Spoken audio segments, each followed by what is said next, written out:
Hey, this is Destiny Jones with Mr. Paul Snodgrass's EES310 online EKU critical thinking course, and I'm here to tell you about my critical thinking essay. Now, I started out my essay by talking a little bit what critical thinking means. And basically, what critical thinking is if you have a problem or a situation, you look at all the facts that are given, you look at all the different angles of the problem, you're thinking outside the box. You think of all the possible outcomes, everything that you could possibly do to solve this problem, and you take and you make the best decision that you feel like would yield the most effective results to solve this problem. The next thing in my paper I did was I went on to talk about the mini-series that we watched this semester called Critical Thinking Every Day. And I kind of talked about how it really changed my perspective on critical thinking. I kind of came into this class, thinking, oh, critical thinking, it's something that I was standardized tested over in middle school, but it's really so much more than that. It's in every day. It's in my job, it's in my personal life, it's in every aspect of my life, and it's very practical, and I'm really glad that this class showed me that. I then went on to talk a little specifically about some of the videos that we watched in class and how they specifically affect my life. The first video I talked about was an interview with one of the EKU reference librarians, Nicole Montgomery. And Miss Montgomery, she talked a lot about how a big part of her job is asking the right questions. Now, you might think that there's no wrong question, but there actually is, and she explained that. She says students come in one time, and this student said, I need a book on government. Well, a book on government, that could be any kind of government, what period, what time period are they talking about? That was a very, very general question. So Miss Montgomery, she started to figure out what this student needed by asking the right questions, by narrowing it down. Is this book for a specific class? Is it for a specific assignment? And she was basically, by asking the right questions, she was able to zero in on exactly what this student needed.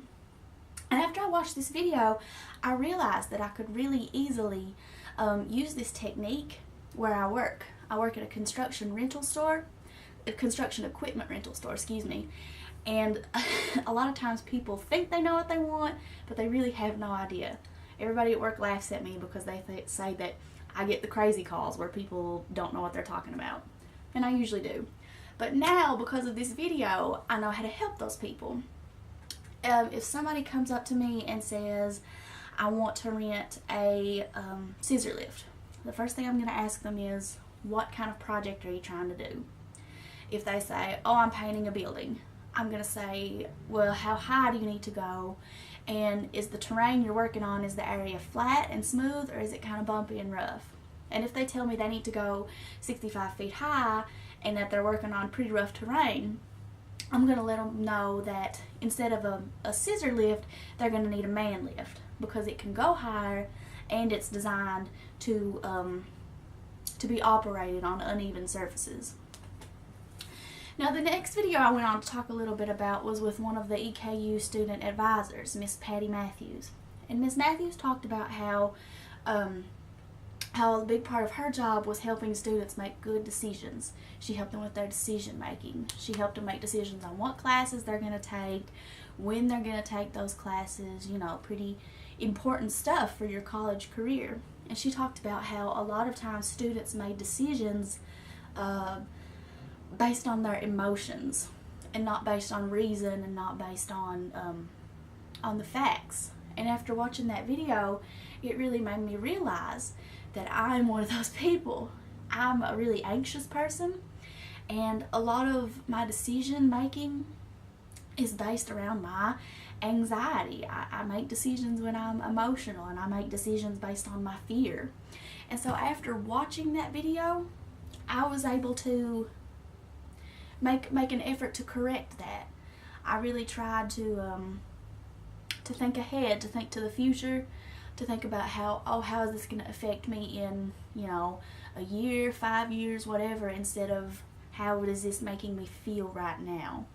And that's really helpful in the long run because, as I discussed in my paper, there was a study performed by several grad students, and it was about decision making and how it's influenced by emotion. And they came up with a lot of the times when you make decisions based on your emotions, you tend to make, sometimes you can make questionable decisions, even though information about your situation might suggest you to choose an alternate decision, but because you're scared or because you're excited or whatever, you make the wrong decision based on your emotion.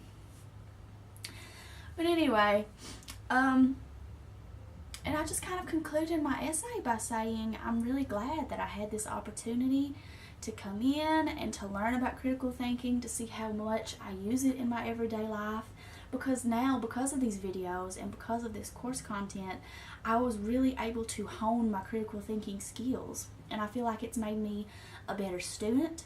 I feel like it's made me a much better employee and a better thoughtful person in general, and I'm really appreciative of this opportunity, and I've enjoyed being in class. Thank you so much.